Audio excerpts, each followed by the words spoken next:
Hey, are you ready to grow your business? You have checked out the #1 resource for business leaders, entrepreneurs, startup founders, and managers. And we're going to teach you how to grow and scale your business with real actionable steps. There's no fluff in this podcast. It's just good advice. Check out this episode. If you're a first-time listener, make sure you subscribe to the podcast. And if you enjoy this episode, leave us a 5-star review. Today's episode is a conversation I had a couple weeks ago on retaining young talent. This is on retaining talent in our Northwest Arkansas area, but it's important for anyone who's managing anybody in any way. Some important concepts here. We talk about pay, we talk about hiring, we talk about culture and leadership. This was a great conversation, something I loved doing, and I think you're going to really enjoy this episode. Stay tuned. Here comes your good advice.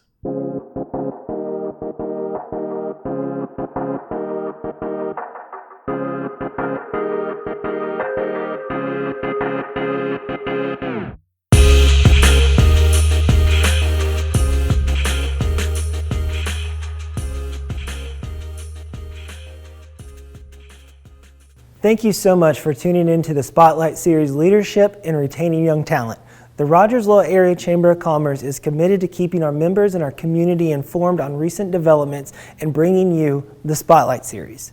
My name is Ross Phillips, Senior Vice President of Community Development for the Rogers-Lowell Area Chamber of Commerce. I'll be your host as we have this very important conversation about workforce development and retaining young talent in our area. Before we jump into the conversation, I would like to give a big thank you to our sponsors for the Spotlight Series.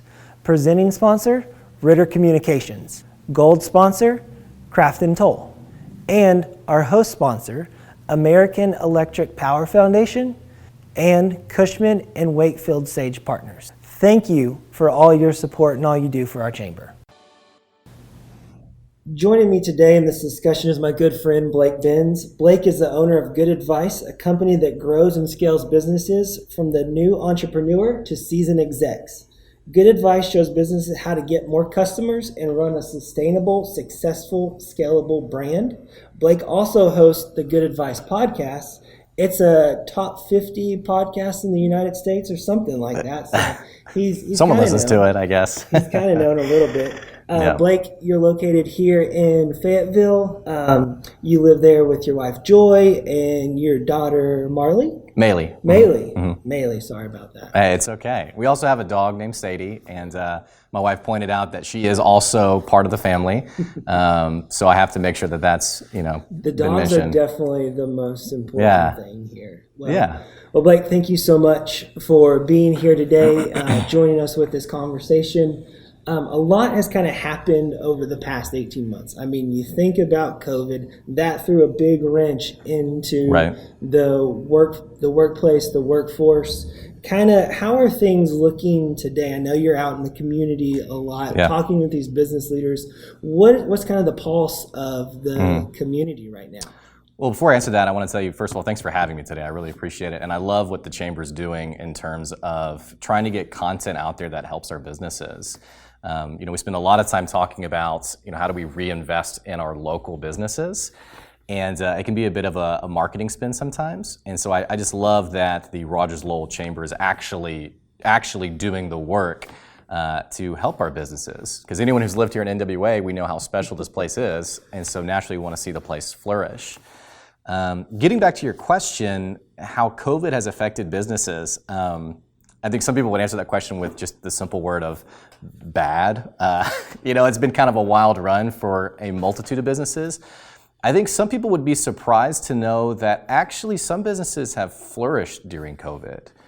Despite the fact that COVID has been incredibly challenging, incredibly painful for many of us, not just our businesses, but our families and our loved ones, there have been some businesses that have actually done really well, and that's been mostly because of their perspective on business, how do they approach business, their willingness to pivot and change.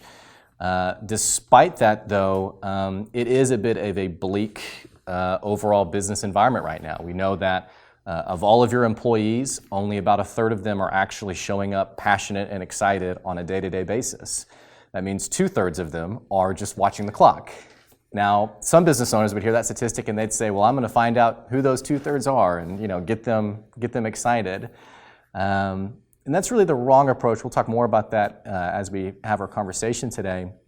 But there's a lot of opportunity for growth. And I think what I would encourage our listeners for today is understanding that, yes, COVID is something that we so much really can't control.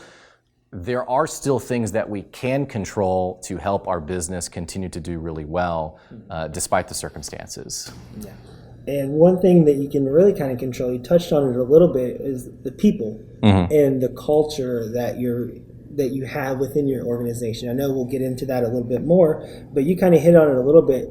We as a chamber, our mission is to keep people here in Northwest Arkansas. So we want to see that talent grow. We want to see that talent develop. We don't want people moving to the Austins and the Dallases and the places like that. So what can businesses do here locally to kind of keep and start to retain some of that great talent that's coming out of the university, that's coming out of NWAC, that's coming out of some of these trade schools? Right. Well, I mean, you make a great point that there's definitely a bit of an allure with these other towns that people might want to go to. And I mentioned this at the start. I mean, NWA is an amazing place. In fact, on my LinkedIn bio, I think it even says I'm an NWA addict. And someone reached out to me and said, oh, wow, so like you're a recovering addict.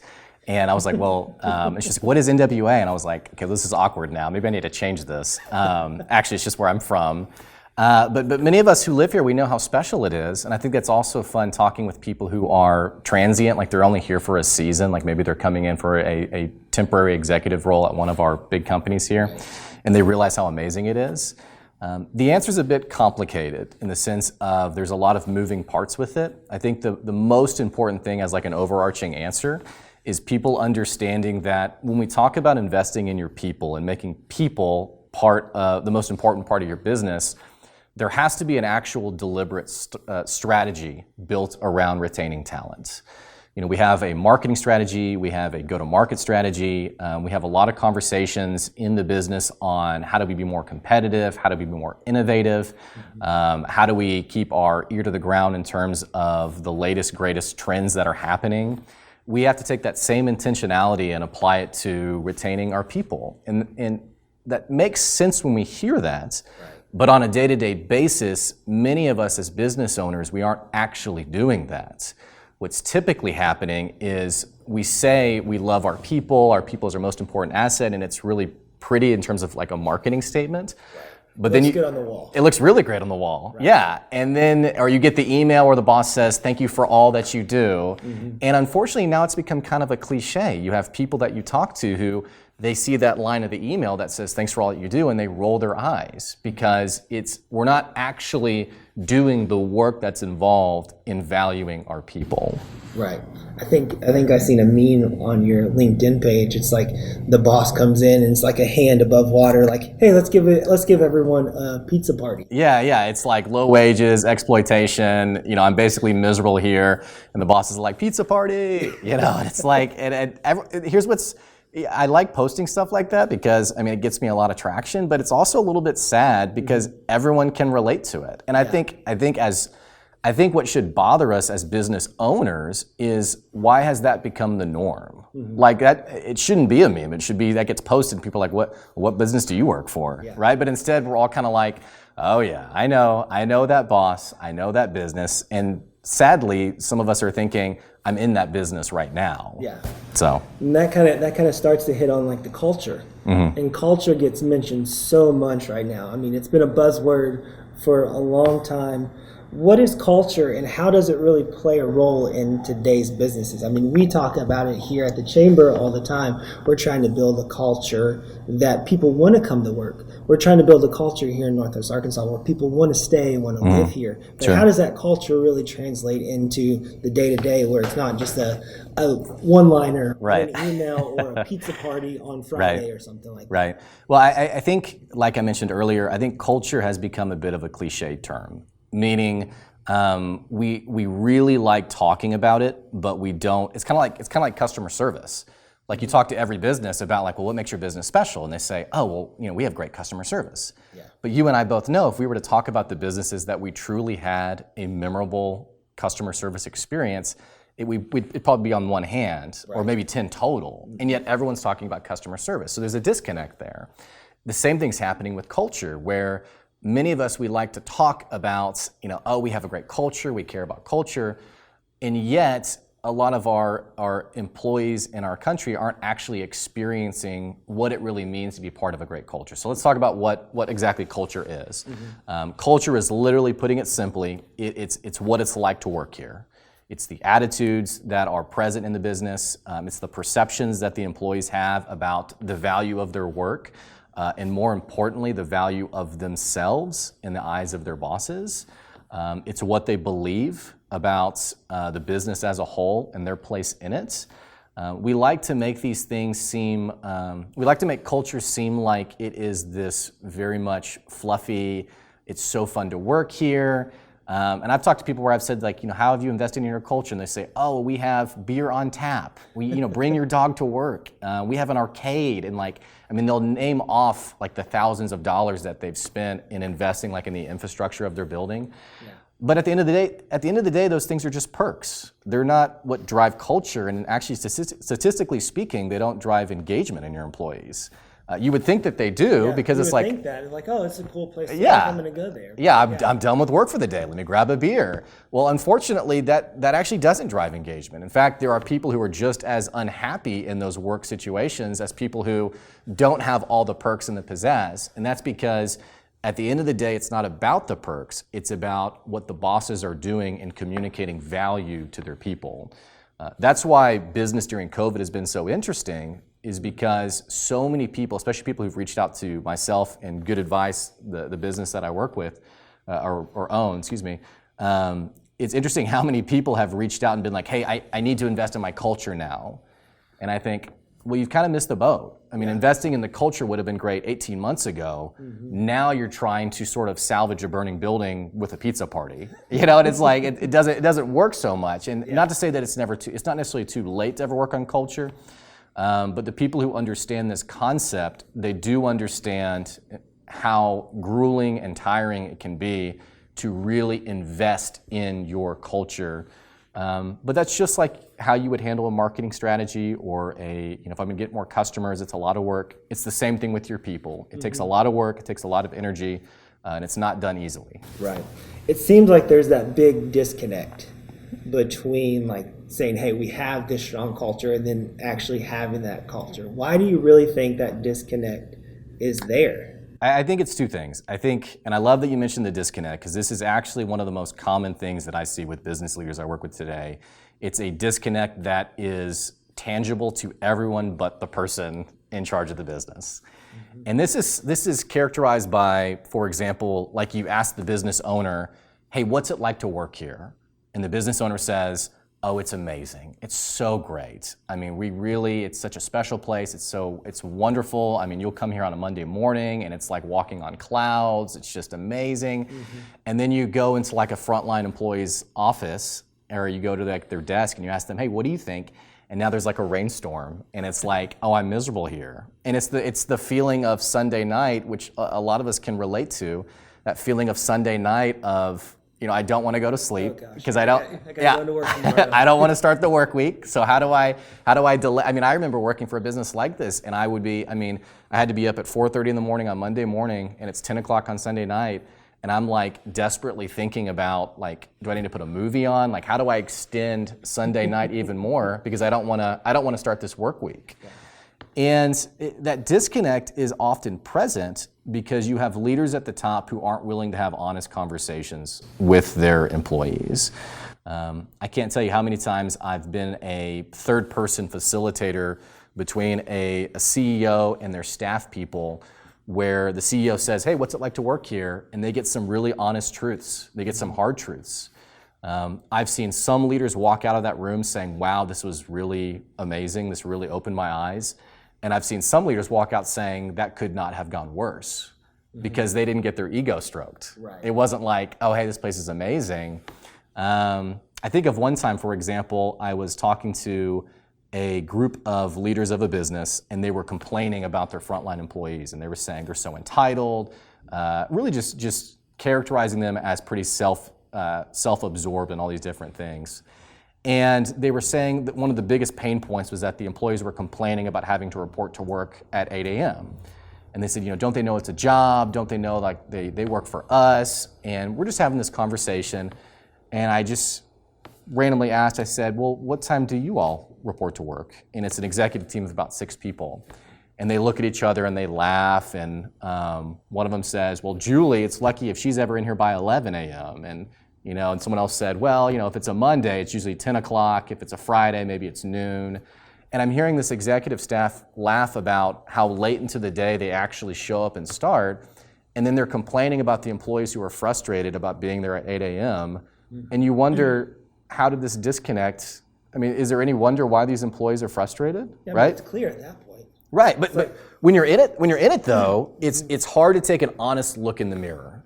And I think it was Harvard Business Review that pointed out that the people who are actually self-aware, like their perception of how they're doing versus what they're actually doing is only about 10%.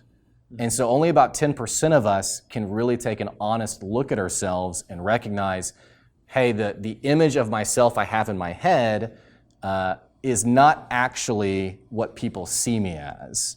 And that honest look at ourselves, I mean, that's how we grow as leaders, that's how we be better bosses. But many of us are unwilling to have that conversation because it's a blow to ego.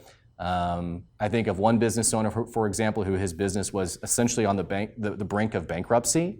Now 10 years later, he's flourishing. And I asked him, well, what was the big change for you? And he said, well, I realized that 99% of the problems my business was facing was my fault. Having that moment of self-awareness can be really powerful, right, but it's also very painful. Mm-hmm. And it's like I mentioned, you got into business because you knew you had something special to offer. Now getting your ego in check can be a bit of a challenge. Yeah, that ego kind of gets in the way of a lot of things. Yeah. But say we do the things, we have those hard conversations, we're starting to move forward, we're starting to become more self-aware. Do you think as we become more self-aware and we push ourselves to be like better leaders, will that then help drive the culture, then help drive employees to stick around? Or will they just leave no matter what? So we like to talk about how we need to be good leaders, and there's probably like I'm blanking on like the exact expression, but it's like people don't quit bad businesses, they quit bad bosses. So there's a lot of conversation about being a great leader, being a great boss, and it's well warranted. There's an incredible amount of data behind what a great boss does for a business. However, it's not everything. I think sometimes we like to make retention this very cute thing of just be a great boss and your people will stay, when actually there are other factors. One of them that tends to get me in trouble. So I post on this podcast. It's a top 50 entrepreneurial podcast, top 200 business podcast in the United States. There you go, get the title right. Yeah, the Good Advice Podcast, and it's actually like number 4 in Ireland. I don't know why. We're big in Ireland. Yeah, apparently, we're going to Ireland. So anyway, I get the most frustration from people on the episodes that I post that have to do with pay. Mm-hmm.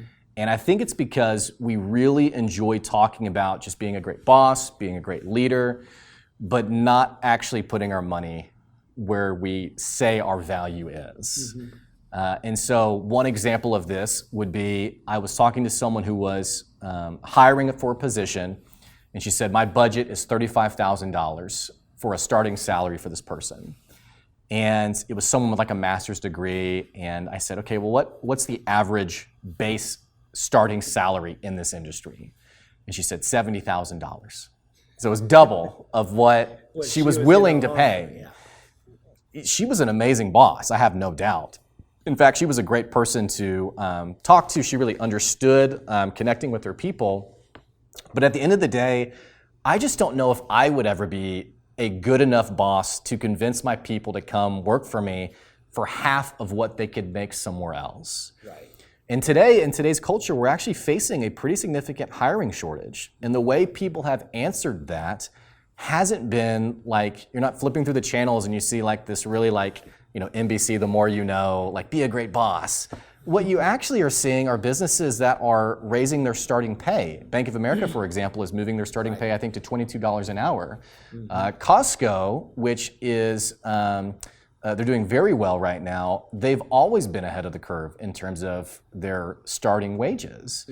But this is where it becomes so frustrating, I think, for people, is because it's hard for people to hear, yes, you can be a great boss, but also this has to be a deliberate strategy where you're committing time, you're committing resources, you're investing in your people. And more often than not, I'm sad to say, when I have conversations with people, they're looking for any other answer but paying people, unfortunately. A couple quick stories on this. I had a woman who they had just finished up this really awesome year with their business. Revenue was great. Net profit was really great for the business. And she said, I'm trying to do something really special for my employees. I have 200 employees. And I said, okay, great. Well, what do you have in mind? And she said, well, she did mention she was thinking about a pizza party, which was like, don't do that. I said, let's think about something else. And she said, well, my budget is $200. And I thought for a second, and I thought, you have a budget of $200 for 200 employees to do something special. So you wouldn't even be able to do a pizza party to feed them if you wanted to. No, not even close. But that's often our approach to business is what is the smallest investment I actually have to make to convince them to stay? And plenty of other conversations I've had with business owners have reflected that. The employee is leaving. It's like the employee has put in their 2 weeks notice and they're like, hey, I'm quitting. Okay, what can I do to convince you to stay? Well, I mean, you probably should have had that conversation before they got to the cliff. But again, a lot of times it's just easier just to, say the motivational be a great boss than I'm going to actually pay them what they're worth. Right. They don't want that to eat into their profits a little bit. But you talked about the Costco's, these big organizations. They might have the funds to pay a little bit more. But there are those mom and pops down the road who still want that same talent. They still need those great people working for them. They might be the greatest boss in the world, but they don't have the unlimited resources like some of these other companies do. What would you say to those people? I'll say two things. First of all, I empathize. I'm a small business owner myself, and so I empathize that the answer isn't so simple as just pay more. What I will say, though, is that in many cases, especially if you're a small business owner, in many cases, our perspective on what I am able to pay is linked to the dysfunction in my business. And here's a great example of this. I worked with a pet store owner who we sat down and she said, hey, I'm having trouble retaining talent in my business. And so my first question is always, what are you paying them? Only because that's just what I have seen to be the quickest problem. So I said, what are you paying them? And she said, well, I'm glad you asked because I've been trying to figure out how can I pay them less than minimum wage? And I kind of paused for a second and, okay, well, sorry, you mean you're trying to figure out how to pay them more than minimum wage? And she said, well, no, I know that there's a lot of loopholes. I know it's not always cut and dry. I'm sure there's some way that I could pay them less than minimum wage. And I said, well, no, there's actually not a loophole around it, and it's illegal. Minimum wage is minimum wage. You get your business in a lot of trouble. Yeah, and I said, well, why would you want to? He said, well, I literally cannot pay them even minimum wage. Like, I'm not making enough money. And this is a situation that many business owners are in today, not where they're trying to defraud, people. But just financially, they're struggling to keep the lights on. They have this sense of, okay, I want to pay more, but I feel like I can't. And this is one of those situations where you have to look in the mirror and realize, okay, my business is broken. There is a dysfunction in my business that's causing me not to bring in enough revenue or not enough profit where I could actually sustain talent in my business. There are inefficiencies in your business. You don't have a strong customer pipeline. And more often than not, it's simply easier to ignore those problems and pay someone less than what they're worth because that's a Band-Aid fix. I can set that and forget that and keep getting back to working on my business. And that's actually what I told this individual. I said, hey, your business is broken. And the sooner you're willing to look at that and address that, the sooner you'll be able to actually pay your people what they're worth. I've even seen people, I saw a business out of Austria that they were hiring people from the United States to work for them, and they were asking, can I pay, so Austria's minimum wage is $20 an hour, and they were saying, can I pay the US, since they're from US originally, could I pay the US minimum wage of $7.25? Because I can't pay the $20 an hour. Well, that is you being unwilling to fix the deficiencies in your business. The sooner we do that, the better off we will be in having the funds to pay for our people. And the other thing with that too is I think sometimes it's an honest conversation on, am I willing to take home less pay as the business owner? Which can be a hard conversation because you've put in all of the risk, you've put in all of the blood, sweat, and tears in running the business. But I remember a business owner who was taking home $500,000 in profit, and which credit to him, he had built this amazing business, and he was losing his employees though to another business that was paying about 30% more hourly. And he said, well, I can't compete with them. I'm losing my staff to them. It's actually costing me a lot of money. But you can compete with them. Exactly. Exactly. And I said, well, I mean, how much would it cost you to match their pay? And he said, it would take away about $100,000 of my annual take-home pay. And I don't want to do that. And I said, okay, well, that's fine. That's your decision to make. But there's no other answer. You will not find talent that's willing to take $7.25 versus $12 an hour somewhere else. Right. And I think that's the other piece of it too, is understanding that your talents, when it comes to finding talent, especially if you're a smaller business, you're not going to get the A-team player. And sometimes, we're so excited around our business, we think that our business is the best one. It's like, who wouldn't want to come work here? Well, a lot of people wouldn't want to because you can't pay them what they're worth. You don't have necessarily the progression of a career that they could get elsewhere. And so what then has to happen is, just like I mentioned, developing an internal strategy around your people. Part of this entails, I'm going to take the B and C level player, which doesn't mean that they're incompetent, right, but they haven't been trained, they haven't been invested in. And so I have an eye for talent, and I see this person who's maybe new in the business. They're maybe young talents fresh out of the university. I see their hunger, I see their drive, I see their passion, and I see a skill set that I can mold and shape into being incredibly useful in my business. And so you take that talent that, for a position you necessarily can't afford, and you train someone up into that. Right. So it sounds pretty simple then. I mean, you be a good boss. Yep. And you pay your people. Right. But there's so much more than that. And you're starting to kind of touch on a little bit. It's hiring the right people. Right. And this is where, and I don't want to make it seem like, there's another level of complication to it, but at the end of the day, I mean, just like running a business, every strategy has levels of or degrees of complexity to it. I hope that I'm communicating that retaining your talent isn't as simple as a pizza party. But you're right, hiring the right people is incredibly important. Really, just like we have a customer experience, when your customer first comes to you, hopefully you've developed a process or strategy, or at least I know I do with my customers, on what's it like from the very first moment of interacting with me all the way through doing business with me. I want that to be very intentional. We need the same thing for our people that we hire.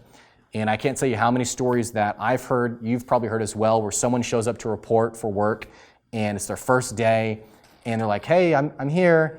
And the person at the front desk is like, where should you be? And so the first hour is just even trying to figure out where should they be reporting to, what should they be doing. They don't even know who their boss is.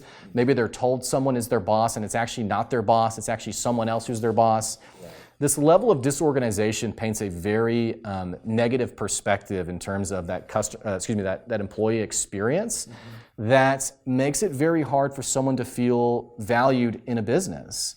And so it goes to things like, what does effective feedback look like? What does effective accountability look like? And like you mentioned, how do you hire really well? I've heard all sorts of stories, horror stories, on how people are hired.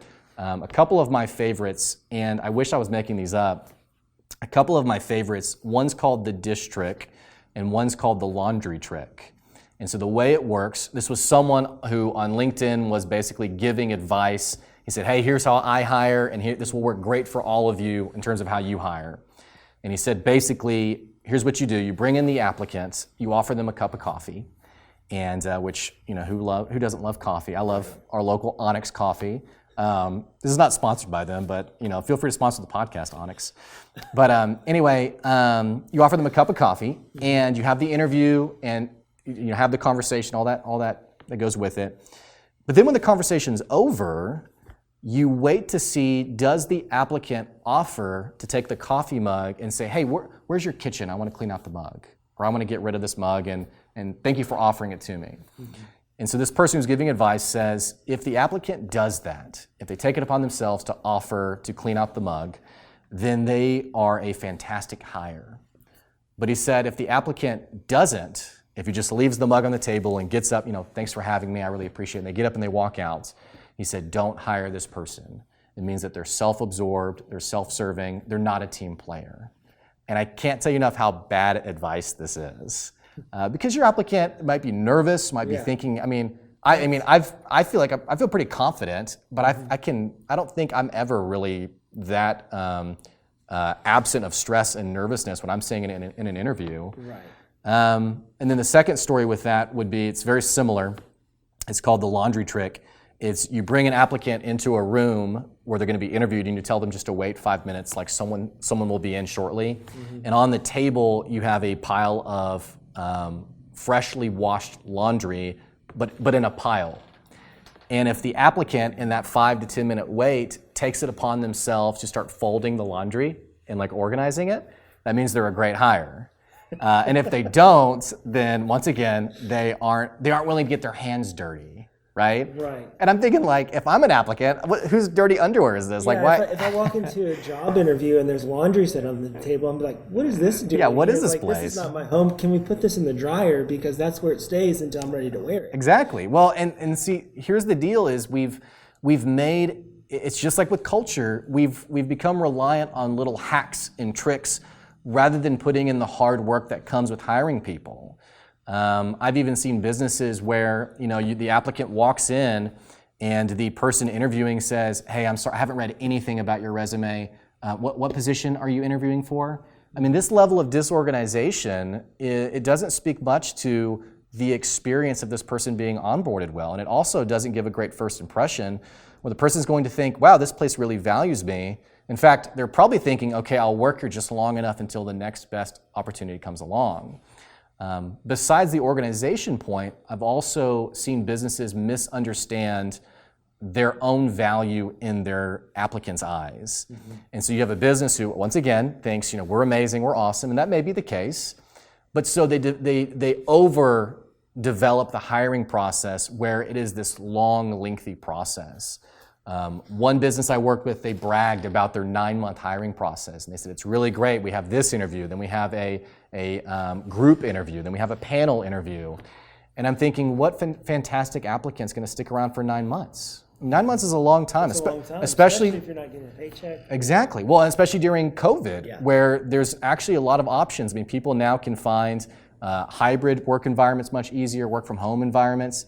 A 9-month hiring process is going to kill you in terms of bringing on effective talent, because your best talent knows that they're hireable. And so they're going to go to the business that's going to hire them today or in 2 weeks, versus why would I subject myself to 9 months? Mm-hmm. These things can make, when it comes to not handling our hiring process well, can then make the retention game really challenging long term. Right. It's kind of like, if you're a good applicant, it's the fishing analogy. You're going to throw multiple lines out there, so you're not going to sit around and wait for an organization that's taking 9-10 months to hire you. You're going to go with the one that gets a bite, and you're like, boom, that's it. The only time someone is going to throw their line just to one fish is when it's a brand that they really love. Yeah. I've always dreamed of working for Google, so I'm going to, even if it takes me a year, I'm going to. But so, especially if you're a mom and pop shop, but even for some of our national brands, you can't take yourself so seriously to think I'm the only worthy business for them to work for. Right. Ego's great in business, but a little humility can go a long way, and recognizing it's almost flipping the script. It's not, you should be grateful that I'm even willing to talk to you. It's, okay, there is a group of really amazing qualified applicants out there. How do I make this as exciting for them as possible to want to come work here, and it actually be genuine. It's not like, you talk about how amazing it is, and then you actually show up to work, and it's like, this was totally different from what I was told. It's genuine. We say it's amazing working here. You go talk to people, like you find employees on LinkedIn, and they say, oh yeah, we love it here. And then you actually work there, and you're like, wow, I could actually work here long term. Right. So I know we're kind of getting short on time. So if you could kind of sum this conversation up into like 3 main themes, what would those really themes be? If someone was to tune in at the very last of this and be like, okay, this is what I need to do to retain my young talent, what would that be? So naturally, you have to be a great boss. It starts with you. You have to be willing to look in the mirror and recognize that you may not be as amazing as you think you are. So being honest with yourself and actually taking control of your business in terms of making it as amazing as you think it is. You have to pay your people an honest wage. We can't keep talking about business strategy and leave pay as like the elephant in the room of like, well, we don't deal with pay.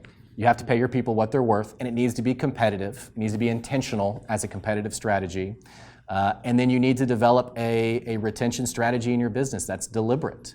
It's deliberate, you've built it out. Once again, just like you've ideally built out a customer experience for your business, the same needs to happen for your internal customers, your staff, is that you've built out what does it look like from day 1 to year 5 in the business.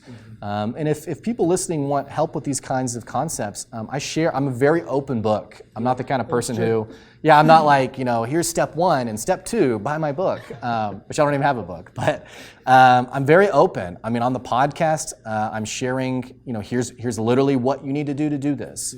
I have a Monday newsletter, goes out every week, and I'm literally saying, here's the things you need to do. I'm sharing on social media because for me, it's not so much about how do I hold the secret sauce back so I get more customers. It's I want to see our businesses flourish. And so definitely reach out to me. You can also email me at blake@goodadvicecoaching.com. And then ideally we can even work together on any of these topics. Well, we definitely want to see our businesses here in Northwest Arkansas grow and flourish. Right. Sorry, I'm blanking on my words this morning. Yeah. We definitely want to see those businesses grow and continue to see that success here. So feel free to reach out to Blake. He gave you all the information there. Blake, thank you so much for being here today. Again, thank you to our sponsors. We have Ritter Communication as our presenting sponsor. Our gold sponsor is Craft and Toll. Our host sponsors is AEP Swepco and Cushman Sage Wakefield. Thank you guys so much for tuning in today. And Blake, thanks for being here again. Thanks.